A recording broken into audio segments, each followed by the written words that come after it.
Welcome to day 17 where we are learning about the AWS tutorial and at the same time we are also learning about the DevOps journey. So in this particular video we'll be talking about the security group and NACL. These are the kind of inbound and outbound roles that we'll be talking in details. So what all we have covered till now before the security group and NACL, we have covered how to set up your AWS account, why cloud came into the picture, what were the challenges before the cloud, and why like how cloud solved your problems, the existing problems, correct. And specifically we have talked about the AWS EC2 instances, the different types of the EC2 instances, the different classes, the different families. We have talked about the user data, we have talked about elastic block storage, the different kind of IP addresses, private IP, elastic IP or public IP. We have also talked about the launch template, auto scaling group, your load balancers, the different kind of load balancers, how to do path-based routing, and target groups. All these things we have covered till now. We have also covered BPC subnets, the private subnets, public subnet. We have also covered internet gateway and night gateway till this point. If you have not watched all this video and you want to get the knowledge of that, you can go back to the channel. You can start from the day 1 and you can come up to day 16, correct. And then in the day 17 we will be talking about security group versus NACL. So what are the difference between these two and what's the definition of these two, correct. So at the same time you can subscribe as well. So let's start with the security group and then we will come to the NACL part. So security group, if you remember the day, the class where we talked about the BPC with the example, we were talking about that NACL exists at some point as a guard and security group exists at the instance level as a guard. So even you can see the same picture over here as well. This is the bigger blockage of the BBC. Then inside this bigger block of the BBC, there is a block for the subnet. You can see that, correct. And within this subnet, there are two rectangular kind of block. You can consider it as a chip. This is EC2 instance, or you can say the virtual server of the AWS cloud, correct. So now if you see on the BPC level, there is internet gateway associated. This internet gateway is associated on the BPC level. That means it will allow that whatever the request is coming from the inside, that can go up to the internet and it can communicate. And at the same time, whatever the request is coming out from the outside and that has to that is coming from the internet, correct. When we say the outside, that means the internet. So that request can go up to the resource, correct. So that kind of facility internet gateway will provide, which is on the VPC level. We are just seeing the attachment where it is attached, correct.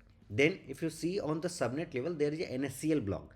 That means NACL will check whatever the request is coming from the outside within the VPC as well, correct. Is that request is allowed to get into this subnet or not? If it's allowed, NACL will pass. Otherwise, it will block at the NACL level here as well. This is one guard here. If NACL allows and the request comes up to the subnet, then there is a security group before the EC2 instances. These two blocks are the EC2 instances, as you can see from my cursor as well. Then the security group will check whether the request which is allowed from the NACL is allowed from me as well or not.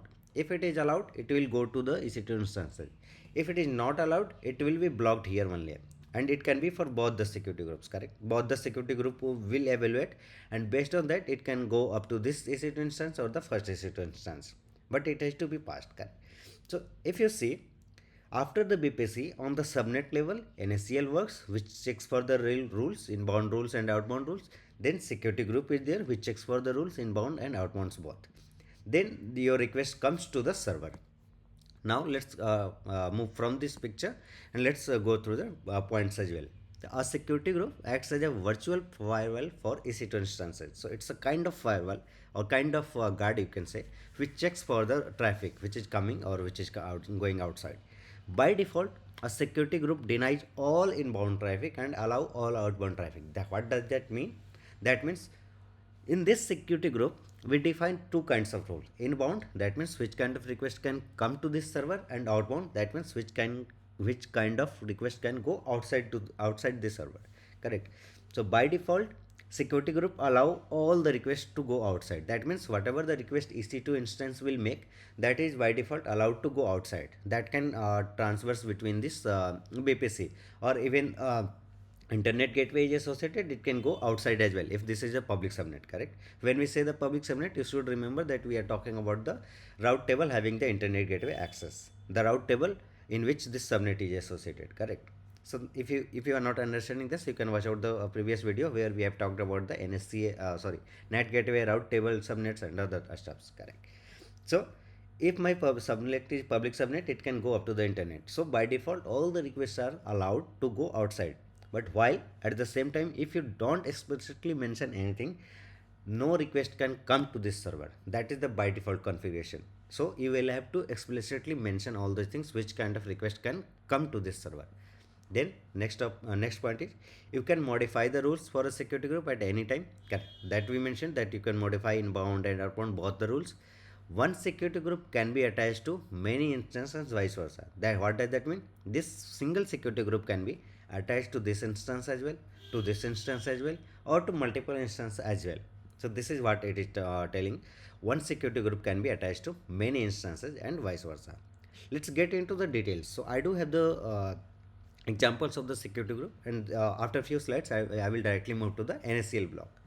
So in the security group, as you can see, EC2 security group and the Google and the this is the picture of the your system, correct? So if you see, the request will come to this TCP SSH HTTP protocol, and the EC2 security group is there, which will check and it will pass it to go to the internet. That is the Google symbol, correct? Security groups are most basic, native and important firewall. Security group has inbound and outbound rules both. Why we are highlighting this? Because we will be talking about the NACL as well, and you will have to understand the concept there as well. So just remember, security group has inbound and outbound rules. That means it defines both which kind of request can come inside, which kind of request can go outside. Both the rules are defined here. Security graph has only allow rules, does not support deny block rules. Why we are talking about this as well? Because in NACL it differs. Correct? So you just remember, security group has only allow rules. So whatever the rules you are mentioning, it has only one type for the security group. It has only one type. What does that mean? That means you can only write the rules which kind of request, which kind of rule traffic can be allowed. You cannot mention anything that which kind of request can be denied. So security group only supports allow, correct? The default security group in each VPC, yet it is already created. Whenever you launch your AWS account, it comes with your one default VPC, default security group, and all other default stuffs, correct? Authorized traffic for both IPv4 and IPv6 traffic. You can reference another security group as a source. So while mentioning the port and other details, you can mention the same security group as a source into another security group, correct? Let's go into the detail. So here if you can see, in bound rules TCP protocol is mentioned, so that is allowed, it can come. But in the outbound rules nothing is mentioned, correct? But if nothing is mentioned, so that means all is allowed, so return traffic is allowed, correct? It can go back to the VPC. Outbound rules is allowed, correct? Let's move to the next topic, sorry, next PPT. Inbound rules, nothing is mentioned. No request can come from 1 2 3 4. In the last picture it was mentioned 1 2 3 4, that's why request was coming, and return was outbound is already allowed, so it was allowed. In this next video, sorry, in the next slide, there is no inbound, that means no request is coming, but outbound is allowed because it is mentioned TCP 8000. Similarly, in the next picture, inbound 2345 is the system IP address, while in the inbound it is mentioned 1234 as a source, correct? So this request cannot go up to the EC2. Why? Because this is not allowed here. 1234 is allowed, while the system has 2345 IP address, so no request can go there.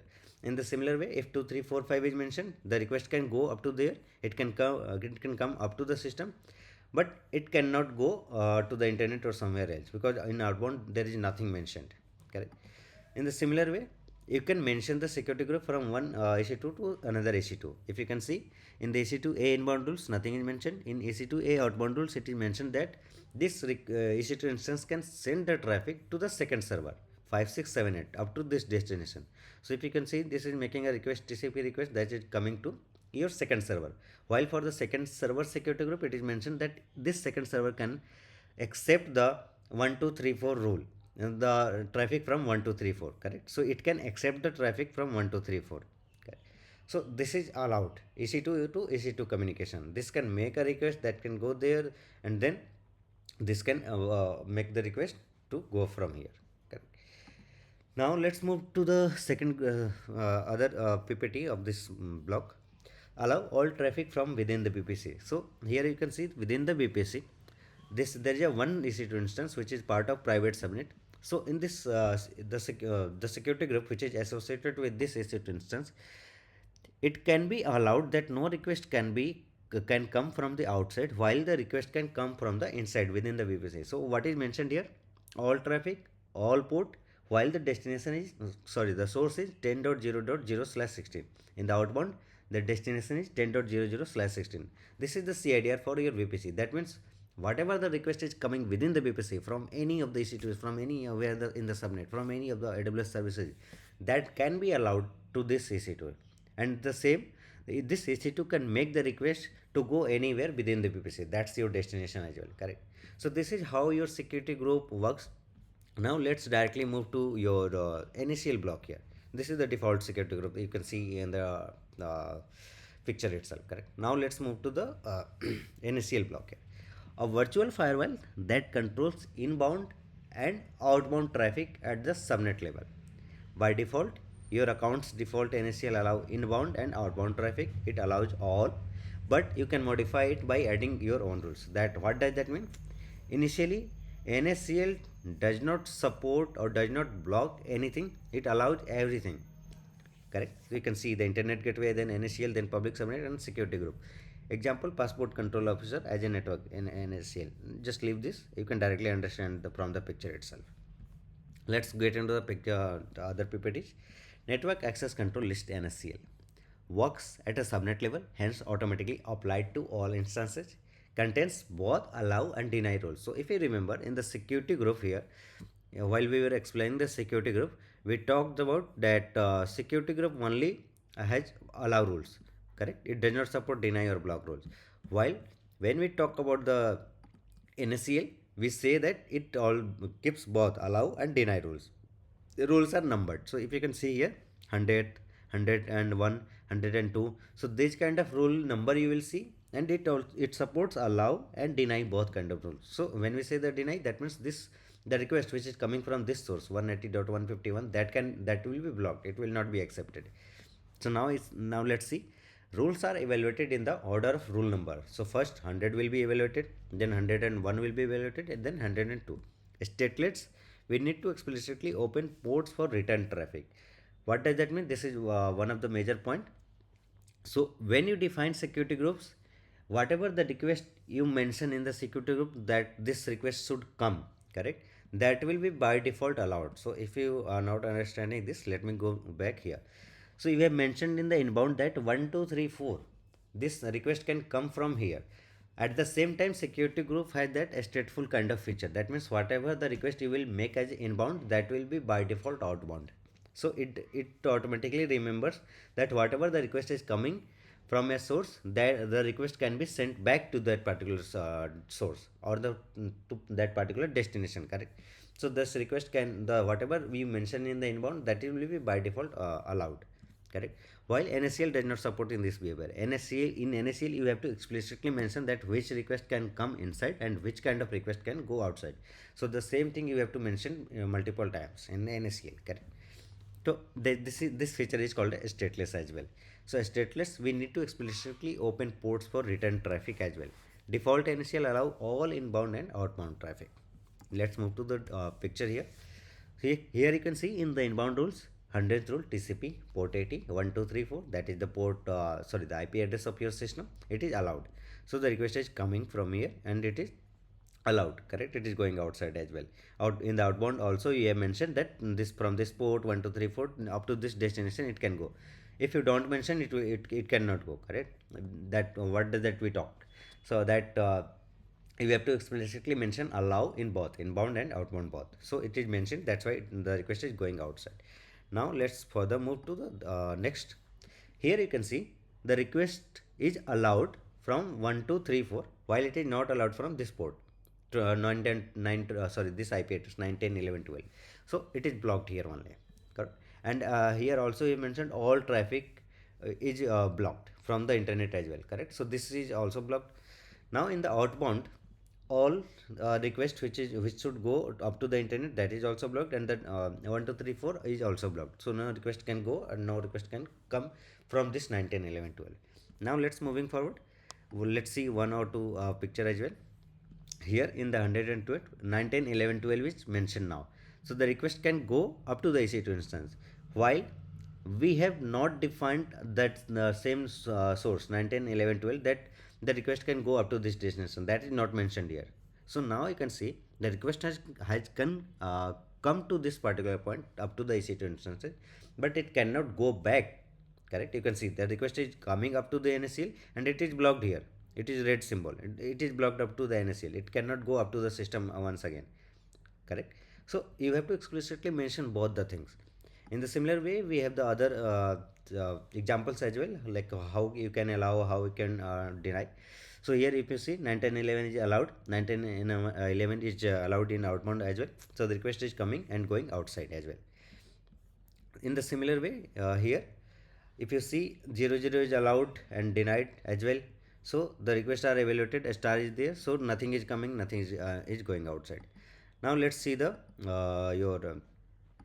difference between these two, security group versus NACL. Let's summarize this, correct? Security group operates at EC2 instance for our ENI level, elastic network interface, while NACL operates at subnet level. It's the security group supports only allow rules, while NACL supports both allow and deny rules. Security group is stateful, return traffic is allowed by default. Whatever you mentioned in the inbound, that is automatically returned, correct? While NACL stateless, return traffic needs to be authorized in outbound rules as well. That means you have to explicitly mention in that in outbound as well. Security group, all rules are evaluated before making a decision. That means you have mentioned 5 rules, so all 5 will be evaluated at one time and then it will be either allowed or denied, correct? In NACL, rules are evaluated in the order lower to higher and first matching rule is applied. So for the 1 2 3 4, if we have mentioned initially that this will be denied, 1 2 3 4 request will be denied, and later on after 5 rules you mentioned that 1 2 3 4 will be allowed as well. So it will be denied first because the first rule will be applied there. So this is what it is mentioning. Rules are evaluated in the order lower to higher and first matching rule is applied. So in this particular video, we just wanted to talk about this security group and NACL in detail, and we have covered the comparison part as well for the security group versus NACL. In the moving video, we will be talking about in detail subnet, route table, internet gateway, and other features. We will be talking about the route table. So till the time, thank you, bye bye, and let's meet in the next video. And till the time, you can subscribe, you can watch out the other contents which are available on the channel related to AWS cloud, related to your CI/CD, related to your Terraform, and other stuffs related to your Linux as well. Even you can prepare your interview, because we have covered most the real interview questions which I have gone through and I used to ask. So that kind of interview questions I have covered on the channel. Even you can subscribe and you can watch out those content as well. So till the time, thank you, bye bye.